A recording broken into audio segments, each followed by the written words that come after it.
Bonjour et bienvenue sur Skills TechNet. Mon nom est Rodrigue Diaki.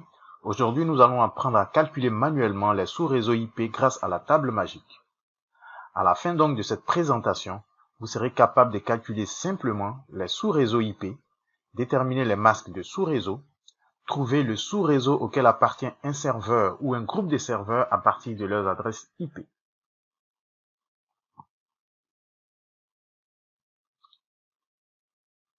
Notre présentation va donc se dérouler autour des 3 points suivants. Premièrement, nous allons vous expliquer ce qu'est réellement la table magique. Deuxièmement, nous verrons quelques exemples de calculs de sous-réseau IP. Et enfin, troisièmement, nous allons utiliser un logiciel pour vérifier les résultats du calcul que nous aurons effectué au deuxième point.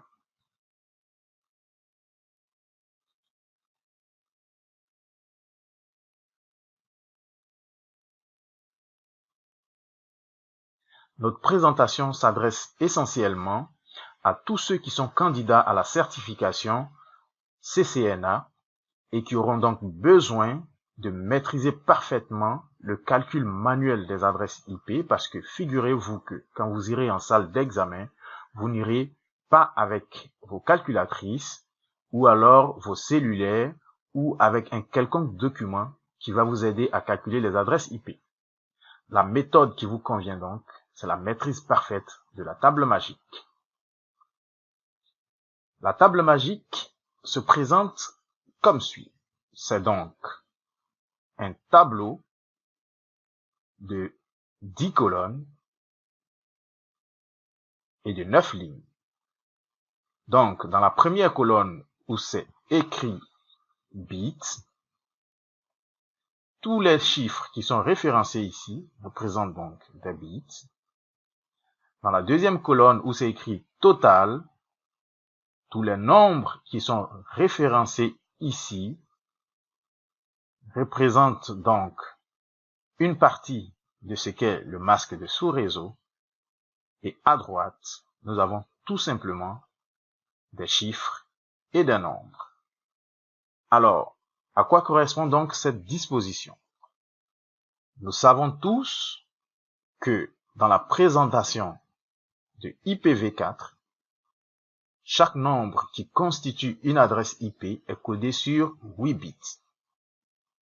Donc, les 8 colonnes que nous voyons donc ici et qui partent de la droite vers la gauche en commençant par 0 et qui se terminent par 7 représentent donc les 8 bits qui composent chaque nombre d'une adresse IP.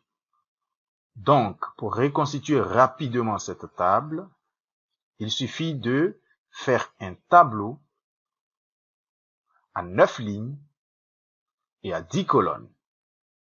Vous écrivez donc dans la première ligne telle que c'est écrit ici, des chiffres allant de 0 à 7 pour représenter les 8 bits, et puis une colonne totale et une colonne bits. Alors, comment est-ce que la colonne totale est formée? Nous savons que 2 puissance 0, ça fait 1, 2 puissance 1, ça fait 2, 2 puissance 2, ça fait 4, 2 puissance 3, ça fait 8, ainsi de suite, jusqu'à 2 puissance 7 qui donne 128. Le total de 255 dans cette colonne correspond donc à la somme de tous les chiffres que vous voyez sur cette ligne de 1 à 128. Ainsi de suite, 254 correspond donc à la somme de 2, 4, 8, 16, 32, 64 et 128.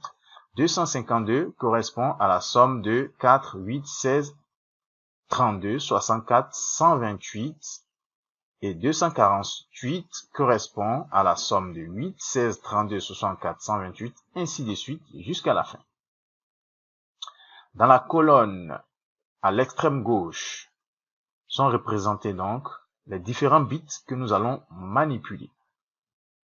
Voici donc comment vous pouvez reconstituer rapidement la table magique qui va vous permettre de calculer les sous-réseaux et déterminer à quel sous-réseau, par exemple, appartient un serveur dont l'adresse IP aura été donnée ou quel est le masque de sous-réseau à partir d'une adresse IP donnée. Nous allons donc passer maintenant à quelques exemples de calcul de sous-réseau. Donc, l'exercice est libellé comme suit. Le serveur serve1 de votre réseau porte l'adresse IP 196.47.174.10/26. Première question. Trouvez le masque de sous-réseau auquel il appartient. À quel sous-réseau appartient ce serveur? Quelle est l'adresse de broadcast, c'est-à-dire diffusion de ce sous-réseau? Combien de sous-réseaux est-il possible de créer à partir de cette adresse? Et après, troisièmement, nous allons donc vérifier tous nos résultats en utilisant un logiciel qui calcule automatiquement les sous-réseaux appelé BitCricket. Alors, voici donc notre table magique.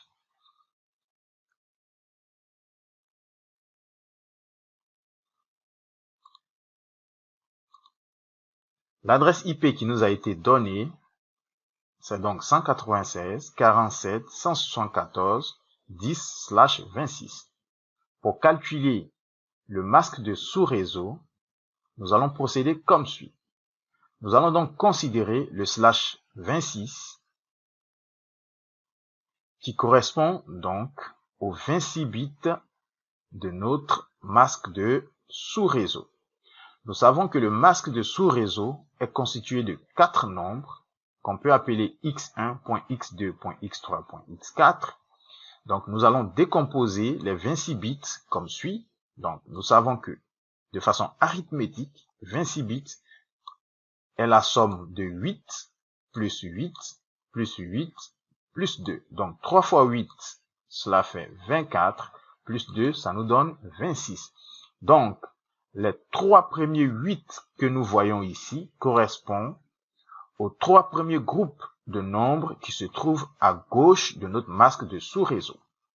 Nous allons donc commencer par les 2 derniers bits. Alors, quand nous regardons dans la table magique, nous avons ici 2 bits et nous allons donc nous reporter aux 2 dans la colonne bits.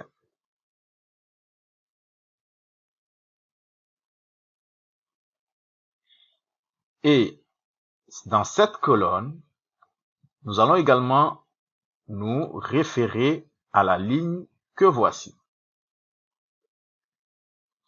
Dans la colonne totale, 2 correspond donc à 192, qui est donc le total de 64 et 128. Donc les 2 bits correspondent donc à 192. Donc, le nombre x4 correspond à 192. Il nous reste maintenant à déterminer la correspondance des 8 bits. Mais évidemment, quand nous regardons dans la table magique, la correspondance de 8 bits dans la colonne totale correspond à 255. Conclusion, le masque de sous-réseau est donc constitué de x1, x2, x3, x4. Donc x1, 8 bits qui correspond à 255. x2, 8 bits qui correspond à 255. x3, 8 bits qui correspond à 255. Et enfin x4, 2 bits qui correspond à 192. Le masque de sous-réseau est donc 255.255.255.192. Voici donc comment facilement on peut retrouver un masque de sous-réseau à partir d'une adresse donnée en utilisant la table magique. Nous passons maintenant à la deuxième question. Déterminons le sous-réseau auquel appartient le serveur. Donc l'adresse IP du serveur est donc celle-ci, 196.47.174.10. Nous revenons donc avec nos 2 derniers bits et nous répartons dans la table magique. Donc, pour déterminer le sous-réseau auquel appartient le serveur, nous allons considérer donc toujours les 2 bits. Et dans la ligne qui fait référence aux 2 bits, nous allons considérer le dernier nombre qui se trouve dans la case jaune, qui est 64. Alors ici, cela signifie que 64 représente le nombre total d'adresses qui se trouvent dans la plage d'adresses à laquelle appartient l'adresse IP de notre serveur. À partir donc de cette indication, nous allons déterminer les différents sous-réseaux. Donc, le premier sous-réseau va donc partir de 196.47.174.0 à 196.47.174.64. Donc, entre 0 et 64, entre 0 et 63, nous avons 64 adresses. Donc, entre 0 et 63, nous avons donc les 64 adresses que nous avons déterminées à partir donc de la table magique. Et puisque l'adresse IP de notre serveur est 196.47.174.10, nous voyons bien que cette adresse se trouve dans l'intervalle 0 à 63. Donc, le sous-réseau auquel appartient notre serveur est le sous-réseau 196.47.174.0.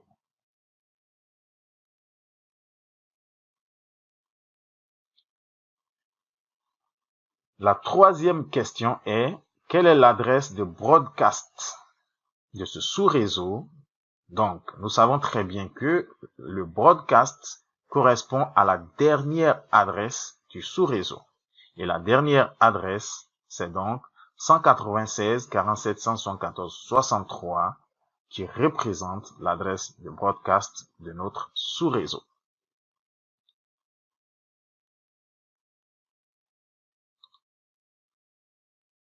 La deuxième question est donc de déterminer le nombre de sous-réseaux qu'il est possible de créer à partir de cette adresse. Pour cela, nous allons donc faire un tableau, puisque nous savons et nous avons déjà déterminé que dans chaque sous-réseau, nous avons 64 adresses. Nous allons donc commencer par le premier sous-réseau qui est 0. Donc, ce premier sous-réseau, c'est 196.47.174.0. Le deuxième sous-réseau sera donc 0 plus 64. Donc, c'est le sous-réseau 196.47.174.64. Le troisième sous-réseau sera donc 64 plus 64, ce qui donne les 128 que nous avons ici. Et le quatrième sous-réseau sera 128 plus 64, ce qui donne donc 192. Alors, la question est donc de savoir, est-ce qu'il y a lieu de continuer à un cinquième sous-réseau? Ben non, parce que dans chaque sous-réseau se trouve une plage d'adresses bien déterminée, et notre tableau est bien explicite là-dessus.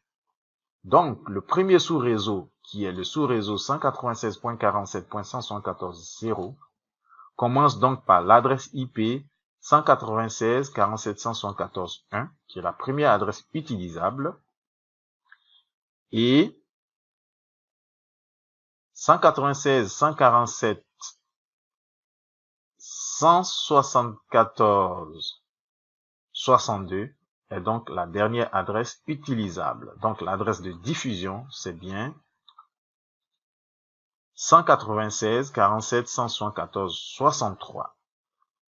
Le deuxième sous-réseau, la première adresse utilisable commence donc par 65 pour se terminer par 126 et l'adresse de diffusion c'est 127, ainsi de suite. Voici donc comment ce tableau a été formé rapidement à partir donc de l'utilisation simple de la table magique. Nous allons maintenant vérifier tous les résultats que nous avons obtenus rapidement grâce à la table magique en utilisant le logiciel BitCricket.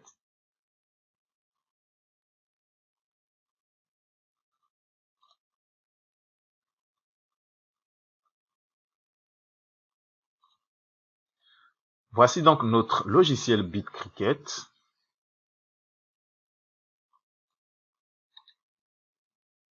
L'adresse IP qui nous a été donnée dans l'exercice est 196.47.174.10. Je vais donc entrer cette adresse IP dans cette case 196.47.174.10.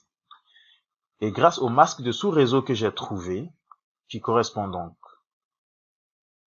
à /26, nous allons donc trouver le /26 ici.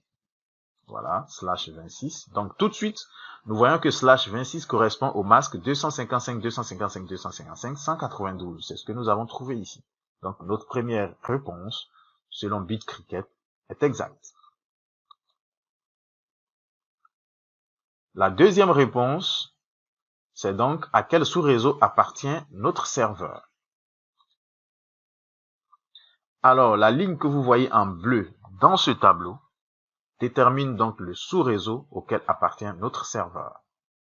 Donc, nous avions dit que c'était le sous-réseau 196.47.174.0. Eh bien oui, le logiciel nous donne donc raison. Notre serveur appartient bel et bien au sous-réseau 196.47.174.0. Et maintenant, la dernière question, quels sont les sous-réseaux possibles? Nous allons donc vérifier la concordance avec les sous-réseaux que nous avons trouvés dans notre tableau. Alors, nous allons donc faire la comparaison. Donc, le premier sous-réseau, nous avions dit que c'était 196.47.174.0. Voilà, le premier sous-réseau. Et l'adresse de diffusion, c'était bien 196.47.174.3. C'est bien cette adresse qu'on a ici. Ainsi de suite, l'adresse 64, voilà 64, qui part de 105 à 126. Et 127, l'adresse de diffusion. Donc 128, ici. Donc les adresses utilisables, 129. Donc à 190, non, il y a une petite erreur ici, c'est donc bel et bien 190, j'ai pas eu le temps de changer. Donc 190, puisque l'adresse de diffusion c'est 191, puisque l'adresse de diffusion c'est 191, donc évidemment, la dernière adresse utilisable c'est 190. Et voilà, grâce à BitCricket, nous avons donc pu prouver que la table magique est donc une méthode très intéressante pour des personnes qui préparent la certification CCNA, de pouvoir calculer donc rapidement les sous-réseaux, les masques de sous-réseaux, déterminer dans quel sous-réseau appartient un serveur à partir de son adresse IP. Merci donc de nous avoir suivis et à bientôt.